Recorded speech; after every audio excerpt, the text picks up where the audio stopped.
Cricket ஃபேன்ஸுக்கு வணக்கம். ஆர்சிபிக்கு என்னதான் ஆச்சு? ஆர்சிபிக்கு சூனியம் வச்சுட்டாங்களா? இது வரைக்கும் 18 வருஷமா சாபம் இருந்தது. சாபமெல்லாம் நிவர்த்தியாகி அடுத்த ஒரு விஷயத்தை ஆரம்பிக்க போறாங்கன்னு நினைக்கும் போது ஆர்சிபியோட கெரியருக்கு பாதிப்பு, ஆர்சிபியோட பிளேயருக்கு பாதிப்புங்கிற மாதிரி பல பிரச்சனை போயிட்டு இருக்கு.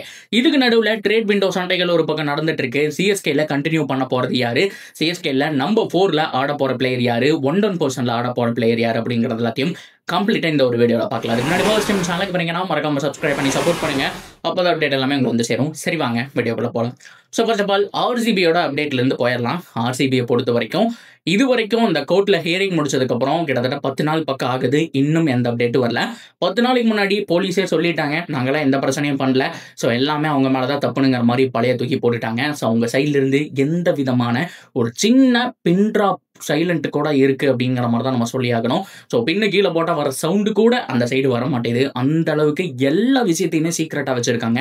என்ன ஆக போகுது ஆர்சிபி, அடுத்த கட்டத்துக்கு எப்படி கொண்டு போக போறாங்க இந்த டீம் செயல்படுமா இல்லை என்ன மாதிரியான தண்டனை கிடைக்க போது, ஐபிஎல்ல பார்ட்டிசிபேட் பண்ணுவாங்களா இல்லையாங்கிற மாதிரி பல பிரச்சனைகள் போயிட்டு இருக்கு. இன்னும் முடிவுக்கு வரல, போயிட்டு தான் இருக்கு. கோர்ட்ல பிரச்சனை போயிட்டு தான் இருக்கு. ஹியரிங்கிறது இன்னைக்கு நாளைக்கு நாளான்னைக்குன்னு வச்சுட்டே போயிட்டு இருக்க மாட்டாங்க.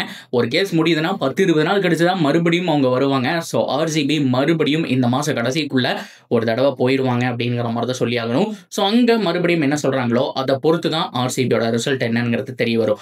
இதுக்கு நடுவில் எஸ் தயால் அவர் கம்முனே இருக்க மாட்டாரா அப்படிங்கிற மாதிரி தான் தோணுது. ஸோ ஆர்சிபி ஃபேன்ஸே நிறைய பேர் நம்ம சேனல்லே சொல்லி நம்ம பார்க்க முடிஞ்சு கழுவி ஊத்துறாங்க. என்னையா பண்ணி வச்சிருக்கேன்னு சொல்லிட்டு, நான் இவ்வளோ நம்பினமே, இவ்வளோ தலையில தூக்கி வச்சு கொண்டாடணுமே, ஆனா ரியல் லைஃப்ல இப்படி இருக்கே, கிரிக்கெட்ல நல்லா ஆடினேன் ஆனா ரியல் லைஃப்ல இப்படி விளாண்டுருக்கே, இப்படி தப்பு பண்ணிக்கிட்டேங்கிற மாதிரி பல பேர் கழுவி ஊத்துறாங்க.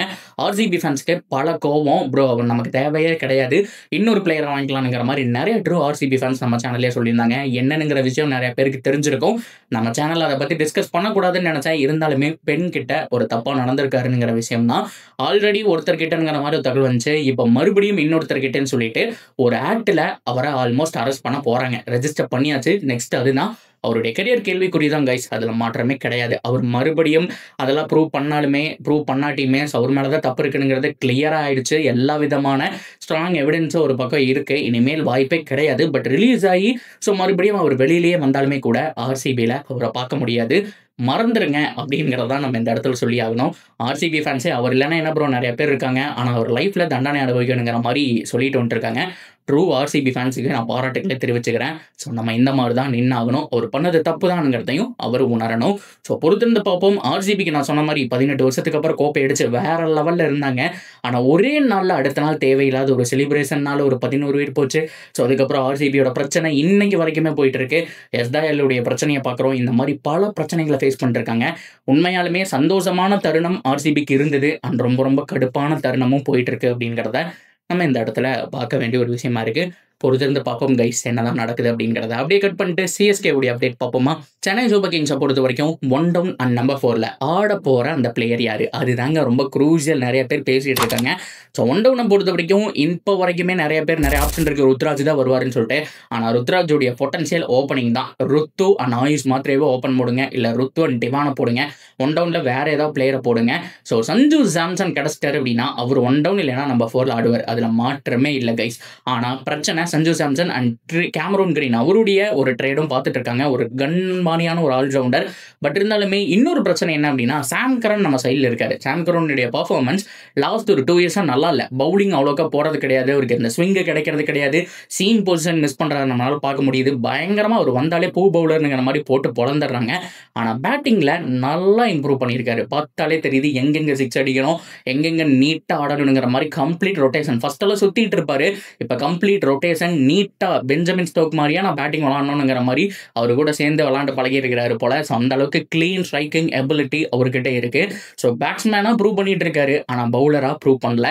ஸோ கேமரூன் கிரீனை ட்ரேட் எடுப்பாங்களா, அப்படி இல்லைன்னா சாம் கரனை வச்சு அட்ஜஸ்ட் பண்ணுவாங்களாங்கிறதையும் நம்ம பொறுத்திருந்தா பார்க்கணும். ஸோ சாம் கரன் லெஃப்ட், அவர் ரைட்டு, இதெல்லாமே ஒரு பக்கம் இருக்கட்டும். பட் இருந்தாலுமே கேமரூன் கிரீன் 1 ஸ்டெப் அஹெடா இருக்காரு, அதைத்தான் நம்மளால பார்க்க முடியுது. ஸோ இது போக நிறைய பேர் காம்படிஷன்ல இருக்காங்க. ஆர்சிபியை பொறுத்த வரைக்கும் என்ன பண்ண போறாங்கிற மாதிரி எதிர்பார்த்துட்டு இருந்த டைம்ல ரொமேரியோ ஷெப்பர்ட் வந்து கை கொடுத்த மாதிரி சிஎஸ்கேக்கு ஏதாவது ஒரு ஆல்ரவுண்டர் கை கொடுத்தே ஆகணும். இந்த சீசன்ல அதை பண்ண போறது யாருன்னு பார்க்கணும். சஞ்சு சாம்சனுடைய ட்ரேட் கன்ஃபார்ம் ஆயிடுச்சுன்னா அதுக்கப்புறம் டானவன் ஃபெரேரா அப்படி இல்லைன்னா இன்னும் யாரெல்லாம் ஒரு 2-3 ஹிட்டர் மட்டும் யாராவது இருந்தாங்கன்னா அதில் பெஸ்ட் ஹிட்டராக ஒருத்தரை பொறுக்கி போட்டால் வேலை முடிஞ்சு.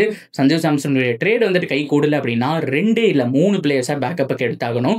அது யாருன்னுங்கிறது தான் நம்ம பொறுத்திருந்த பார்க்கணும். சென்னை சூப்பர் கிங்ஸுடைய ஃபேன்ஸ் எல்லாருமே இந்த டிபேட் சண்டை போட்டிருக்கிறது இதுதான். சாம்சனா, அப்படி இல்லைனா சாம் கரனா, அப்படி இல்லைனா கேமரூன் கிரீனானுங்கிற மாதிரி இந்த 3 பேர் தான். பொறுத்திருந்து பார்ப்போம். ஸோ சாம் கரனை கழட்டி வர்றதுக்கான சான்ஸ் இருக்குங்கிற மாதிரியும் மனசு தோணுது, இல்லை எடுத்துருவாங்கங்கிற மாதிரியும் தோணுது. பொறுத்திருந்து பார்ப்போம் கைஸ் என்னதான் நடக்குது அப்படிங்கிறத. ஸோ ஓவராலாக இதுதான் அப்டேட்டு இன்னைக்கு நாளில். எஸ் தயாளுடைய அப்டேட் தான். அது போக சிஎஸ்கே பற்றின விஷயங்கள் தான். இதை பற்றி நீங்கள் ஓவராலாக என்ன நினைக்கிறீங்களோ அதை தாராளமாக கமெண்ட் செக்ஷனில் சொல்லாமல் தொடர்ந்து அப்டேட்டுக்கு சேனலோட நினைஞ்சிருங்க.